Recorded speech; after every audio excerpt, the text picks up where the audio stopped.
Hey guys, it's Uncle Stitch. Putting this up on Facebook because if you're not a part of my YouTube, I'm just kind of letting you guys know what's going on my YouTube and what's coming up. So Bela songs, to me, the way that I was introduced to them, these are strictly for meditation purposes only. And if you're curious how that works, I'd be more than happy to tell you how that works. But you know, for some people, Bela songs mean different things. In the Philippines, they are still to this day a self-defense weapon. I say the word weapon, tool, I should say, self-defense tool. You know, so as I'm going through my routines, if I wanted this to be of value to me, I know how the knife is going to react to different things that I'm doing as I'm going through my routine. For instance, if I wanted the blade to be facing inwards towards me, I'm gonna do the same thing both times, but I'm just gonna add something different so that you guys kind of get an idea. So starting out, we're gonna do some bullshit spin, thumb roll over, and we're gonna catch it, right? So now this is facing towards me. What is this good for? Wrapping around somebody and fucking what, or whatever, right? Now, if I wanted this to face outward, same deal, except this time I'm going to do a handle switching technique. And now we're facing outward, right? The blade is facing out. What is that good for? It's for blocking, right? Somebody's throwing a kick, or you know, somebody throws a punch and you fucking pull back, and every time they come in contact with this, they're gonna split themselves wide open. Now, this video is not about the Bela song. This is about a fixed blade, right? So what we're gonna do on my channel is, this technique was taught to me by somebody who lives in Texas. I don't know if he wants me to say his name or not, so I'll just refrain from this point. So now there's reasoning behind everything that happens. So essentially, there's a split right here in the boot, right? That's the seam that you're going to take. These are Harley Davidson boots, right? You can go into the, these are dirty, I need to clean them.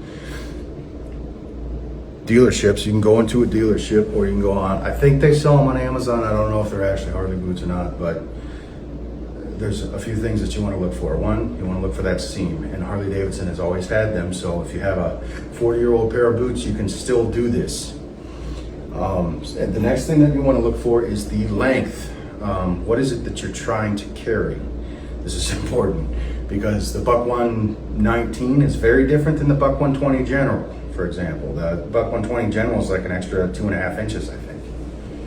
So in particular instance, you will notice between these two knives that right up here, there's a finger choil, right? There's an area of the blade that will not cut you. That's important, comes up in a second. Same thing with the K-Bar, 1207, right? This, I just picked this up. I don't know, I know enough about K-Bar that I know that they started numbering their blades in 1969. So a lot of people refer to the numbered blades as Vietnam era. However, they stopped putting numbers on the blade in 1980. So this could be a 40-year-old knife or a 75-year-old knife. I have no idea. I do know that historically, like the historical value of this is not there. It's been heavily used. It's got scratches all over it. It's toast. So in my YouTube channel, I'm gonna be sharpening this, restoring it to a scalpel edge, something that I can shave with, and showing you how I fit these inside of my boot. Now there's a strategy with this. There's a reason why I put this in a certain direction. So I've seen people run their sheaths in between this part of the boot. I don't do that because my pants don't always come all the way down. Sometimes they're up here. You know, I can't pay attention to that constantly. I don't have the fucking time. I just need it to stay hidden and nobody know that it's there. Second is, some people carry this on the outside. The reason why I don't is because there's more movements involved with drawing the blade on the outside of your boot than there is from the inside. And I will demonstrate that on my YouTube video. The second thing, or the third thing that's important, is which way does the blade face? So as we were talking about this area, up at the top that isn't sharp, that's going to be the area. It's going to stick out a little, yeah. It's going to stick out a little bit, but that's going to be the area that sticks out. The reason why it's important that it's not sharp there is so that as you're moving throughout the day, it's not slitting into your fucking boots and ruining your boots. That's why that's important. It's also important because when you go to grab it, if you grab it fucked up, you're not going to cut yourself. You know, I guess at that point it doesn't matter. But so the purpose, and I'm just going to kind of briefly go over this, is as you're drawing this knife, which grip do you want to be in? And the way that I was taught is these are always used as a last-ditch effort. Boot knives are always a last-ditch effort, all the way up to the point where you're actually using them. Last-ditch effort. So you have to understand the liability of this is if you pull this out, you have to know what your surroundings are. Are the people that you're pulling this knife out around, are they on your side? How many people are around you? Because at this point, when you pull this out of your boot, everybody around you has the ability to kill you and get away with it in court.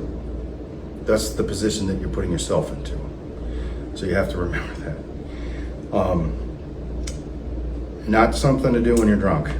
But so anyway, when you pull this out, I pull it out on so this is my right hand boot. I'm right-handed, right? So there's right-handed people, there's left-handed people, there's ambidextrous people, there's all kinds of shit out there. Everybody's got a different way of carrying it, but mine, I wanted to show you the reasoning behind my strategy, so that you understand why it is that I carry it the way that I do. So on the inside of my boot, facing, right, the blade is facing towards the toe.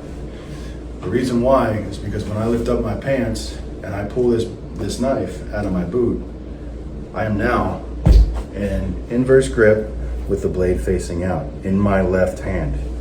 Why is that important? Well, that's important because for one, there's a lot of reasons why this is important, but when I'm getting into a fight with somebody, I am literally looking down my knuckles, right? My hands are up to my eyes. The entire time that I'm fighting with somebody, I am looking them directly in the fucking eye the entire time. You don't look away when you're about to throw a punch or a kick. You don't do that. You stare them directly in the eye so that they have no idea what the fuck you're about to do, right? So the reason why it's important to be an inverse grip and in my left hand, again, this is a last ditch effort. Now some people, when you pull this out, basically when you pull this out, their sole undivided attention is going to be on this side of you because this is what they think is the most dangerous side of you. This is the side that could have severe consequences or whatever. So they're gonna be so focused on this that usually what I do is I'll just fucking throw something fake to get them to move. And as soon as I get anything at all, even if they open up a little bit, and I got that, what they fail to realize is that the other half of my body is still a threat. That's what they fail to realize. So when I throw something fake and they overreact because they're afraid of getting stabbed, then I bam, just fucking crack them right in the jaw, right? At this point, if you knock them on the ground and they're knocked out, they're out cold, walk the fuck away. Just walk away. You know what I mean? You didn't have to do anything. What matters is your ability to walk away from the situation. That's what's important. So again, last ditch effort, literally up into the point where you're actually into a fight with somebody, this is still your last ditch effort. So the other important part of why this is facing outward is because if let's say they're coming at me and they're throwing punches and throwing kicks, well, every time I block something or whatever, like if they're throwing a punch and I go like that, what are they coming in contact with the entire time they're throwing kicks at me? They're splitting themselves wide the fuck open. Most people are going to wait until you throw the first move because they don't know what type of fighter you are, and they want to see if you're going to expose your rib cage, your jaw. They want to see what type of fighter you are, because at this exact moment they have no idea what type of fighter you are. So they have to figure that out. Now, that's why it's important that the very first move that you make contact with them to let them know you are fucking dangerous, right? You're not just some random guy that's holding a knife upside down and has no idea what he's doing with it, right? So, and there's all kinds of different fighting styles. My fighting style is do whatever it takes to leave the situation with my life, whatever it takes. So if I'm fighting somebody the entire time, right? So the blade is facing out and up at this point. I'm looking down my knuckles, right? I'll close my elbows in and look down on my knuckles. Look, you know, like you want to have that right up towards your eye. What you're doing is you're protecting basically every important part of your face. But from here, with this closed in of a position, the idea is to protect yourself so that you don't get knocked down and they take this from you. Because after they take this from you, if you've pulled this out of your boot, they have every right to stab you to death and they'll get away with it. So you cannot let that happen. But let that energy fuel your fight. You know, I don't know how to describe this if you've never been in one, but when you're in that moment, you have to understand the liabilities that you're facing, right? What is the ultimate goal? The ultimate goal for me is to walk out of the situation unharmed and do as little damage as possible. Sometimes that may not always be the case, but that ultimately is up to them. If they split themselves open while I'm defending myself and while I'm blocking punches and shit and fucking like throwing a stool at me or something or whatever I need to do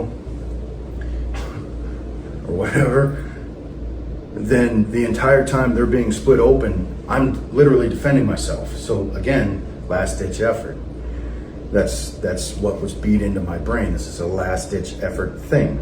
So essentially what I'm going to do on my YouTube channel is I'm going to go over a lot of this stuff, a lot of the reasons why I carry what I do. When it comes, this is not pretty.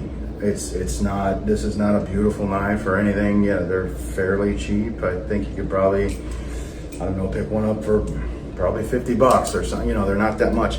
When it comes to boot knives, they're not pocket jewelry. This is, you know, I have pocket jewelry, right? Microtech Glycon, I got that on me. I've got a knife to use when a knife needs to be used and I don't want my blade to get fucked. I got a fucking QSP little penguin, right? So when it comes to boot knives, they don't have to be pretty, they just have to work. That's all that matters. Now, when it comes to blade stocks, I prefer Buck, the Buck 119. You can go out and buy a $2,000 boot knife. You can, but they're not pocket jewelry. You don't want people to know that you have those. That's not what you want to do at all. So, you know, basically, the thickness of a Buck 119 versus the thickness of a K-bar, the thicker the blade, the more sturdier it's going to be. In this in particular case, this is thick enough that it doesn't matter, and I think it would make a really cool YouTube video because there's a lot I want to do to this. For one, I want to sharpen this. This is already sharp as fuck, and it pretty much stays sharp as fuck. Right? That tip ain't no joke. That swedge really turns that tip into a fucking needle. This is more of a older style. It's got a little bit of a swedge to it, but as you can see, the tip is not really all that great. So I wanna fix this knife up on some diamond stones and then make a video showing you how I prepare my boots for a boot knife, and then go over my theories, my strategies, why things are facing a certain way. I'm getting a phone call. All right. But yeah, so if you want to be a part of my YouTube channel, reach out. I'll send you the link. Peace.